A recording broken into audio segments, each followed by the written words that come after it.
So you want to make your car faster.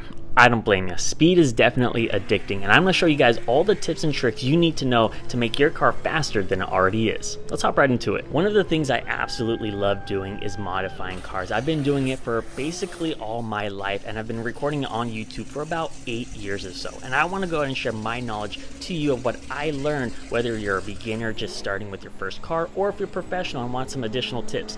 This video will be beneficial as well as provide value if you're trying to make your car go down the track a little bit quicker, or maybe just win some street races here with your buddies. This is all going to work here for you, and I want to dive right into it. We are going to be starting off with this video on how to make your car fast without adding horsepower. We're going to be taking what you already have and optimizing it to make it as fast as it possibly can be. This is going to include costs of $0 because I know how much you guys love to do this stuff for free, and then we're going to work our way up as the parts add on. Really want to show you, which took me a little bit time to realize this, that your car is a lot faster than it already is without adding much. So that's where we're going to get started. Weight reduction. Let me tell you how important the power to weight ratio is that not that many people understand. Let me give you an example here for this. You have a car, 1,000 horsepower weighing 5,000 pounds, and up next to it, you have a 800 horsepower car weighing 3,200 pounds.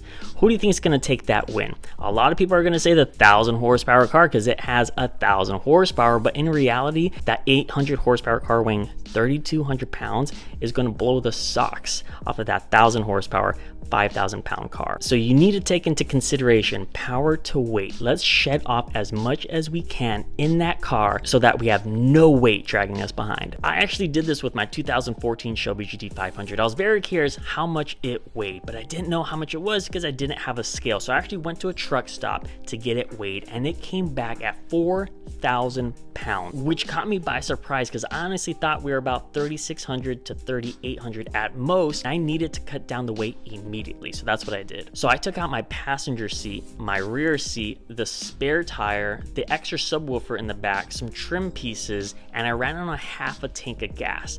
That shed off over 200 pounds, putting me down to the max at around 3,800 pounds. That's basically how much I was able to free up so that all that added unnecessary weight was not going to slow me down. And let me tell you, there was a huge difference in performance. And surprise, surprise, weight reduction, how much does that cost? $0.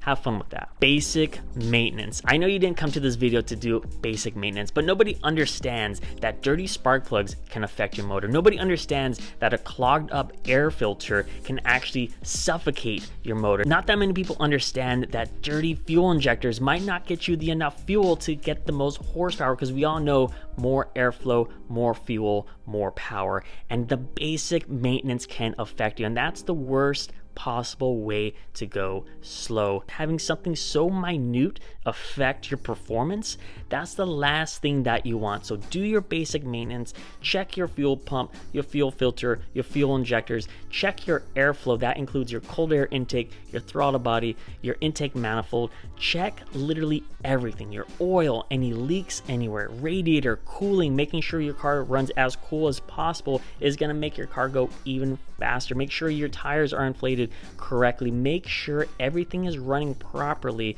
so that you don't have anything so small affect you going fast. And a lot of people overlook that, and I want to make sure that your car is running as it should. So basic maintenance should be a no-brainer when it comes to this, and this could go from $0 to a couple hundred depending on what it is, but usually it's pretty cheap to maintain your car. So make sure you're doing your oil changes. Spinning is not winning, and let me tell you, I learned the hard way with my Z06 Corvette. So let me explain.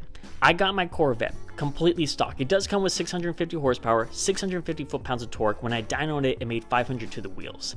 The previous seller equipped all-season tires on it. When you guys already know what the difference between all-season and summer tires and racing tires, I am assuming, but these tires were specifically meant for everyday use. When you have a fast car, you don't want to be equipping all-season tires because they're not the best for performance.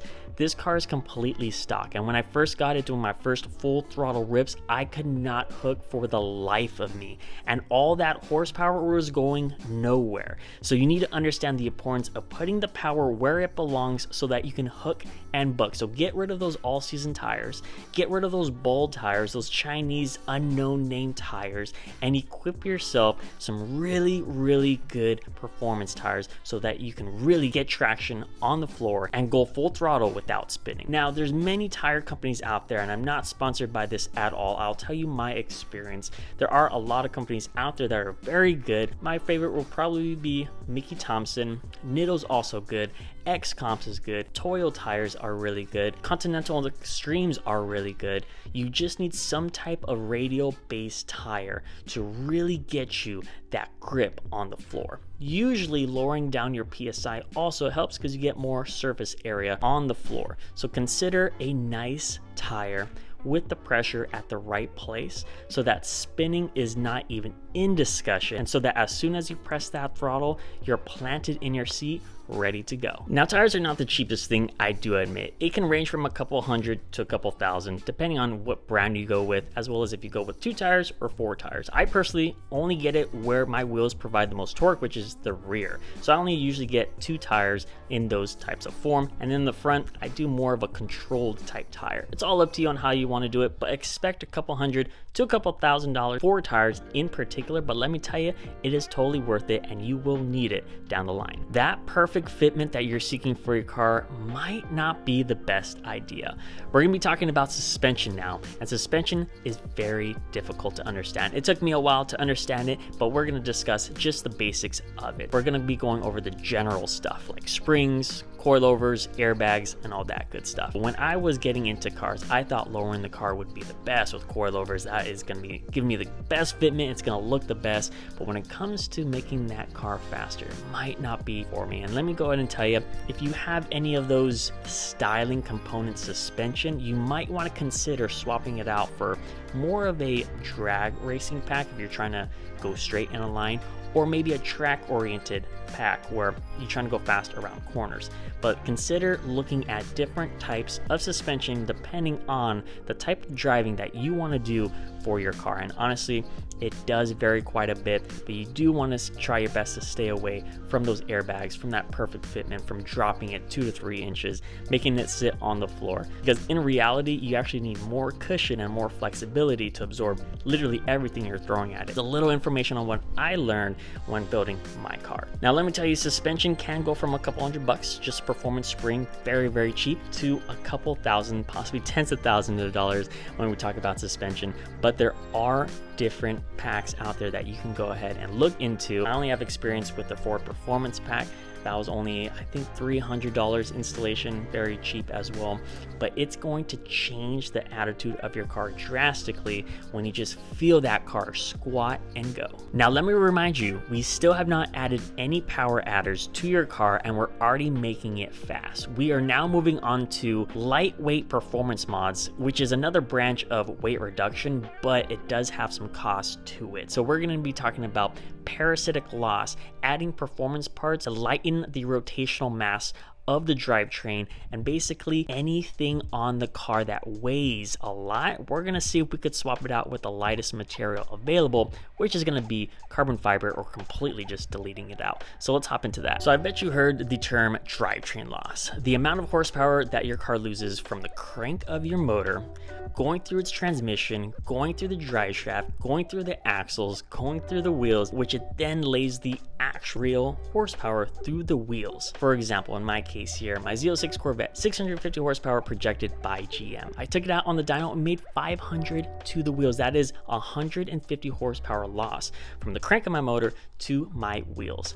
We need to lessen that with these lightweight components. So there's many components that you can use to lighten up that drivetrain loss. For a manual driver, it could be a lightweight flywheel, clutch. Maybe if you have a 2-piece drive shaft, swap it out for a 1-piece. Make that thing carbon fiber. Maybe do a different axle or rotors, whatever it may be, lightweight wheels. You need to figure out any type of way, and it's really going to depend on the car, parts available, but those are just some examples that you can do to improve that drivetrain loss so that there's not a 150 horsepower loss from your crank to your wheels. Pricing for that is going to vary from a couple hundred to a couple thousand, possibly up to $10,000 for all of that, but again, it will be worth it in order for you to go a little faster. The next thing we have is shifting gears. Now for automatic drivers, it might not be as important. However, sometimes automatics don't shift as quickly. So you might want to consider a tune to get those snappy shifts. But this is mostly going to be for manual drivers, and that is getting a short throw shifter. I had a short throw shifter in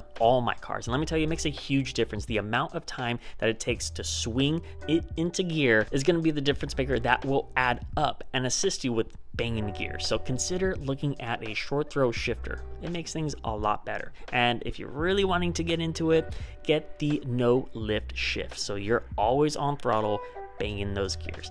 That's just a little tip for my manual drivers. Now that will cost you a couple $100, not too bad. Now here's something I also learned recently with the Corvette, which is aerodynamics. Making your car slicing through that air is also one of the most underestimated things out there. Let me tell you, having such a bulky car like a Mustang, I had the 2008 Mustang GT, 2014 Shelby GT500, super bulky cars, not as aerodynamic. When I got into this Corvette, let me tell you, with the car being less horsepower of the Shelby GT500, I just felt lighter. I felt like I was slicing through the air, and these aerodynamic parts go a long way. If your car does not come with the aerodynamics, consider looking at some kits, like maybe a chin spoiler, some side splitters, a wing, a spoiler in the back, maybe some quarter window louvers, or whatever it might be to make that car even more aerodynamic.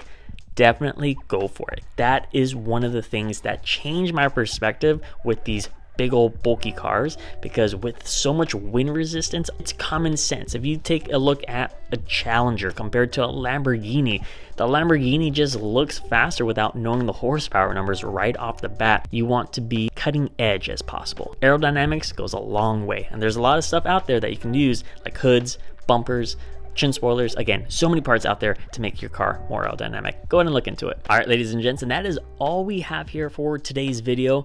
I hope you guys enjoyed it. If this provides any type of value to you and your car, let me know down in the comments or just DM me. That is my overall goal, is to really teach you guys everything that I've learned throughout the years of modifying my car. That is what I strive for. And man, if this helps you out, please let me know or share your experience with me. I do have my engine coming in hopefully tomorrow morning, so I'll probably see you with the fastback and the coyote. So stay tuned for that. I'm gonna see you guys on the next one. Have fun going fast. Deuces.